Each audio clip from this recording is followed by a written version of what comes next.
Ndị ọma na-ege m ntị, achọrọ m ịjụ anyị, kedu ihe ịghọtara take care pụtara n'ala Igbo?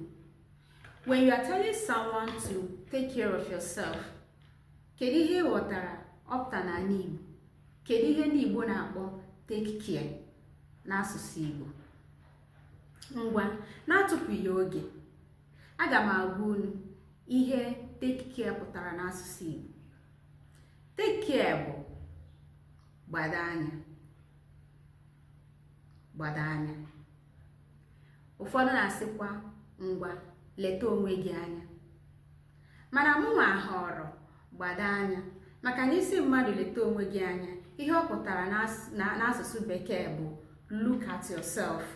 Look yourself very well. Ma ọ bụ na ọ sị kọwaa anya na-abụghị ihe ịghọtara ya ma ọ bụ otu isi wee tinye na ngalaba okwu.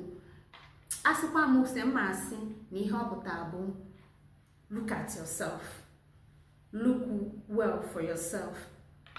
Ya bụ ihe leta onwe gị anya m ga-asị na ihe ọ pụtara ma asịsị kọwaa anya otu o si dị. Mana mụnwa họrọ gbado anya. Isi nwaanyị gbado anya, ihe ọ pụtara na-esi ya take care of yourself.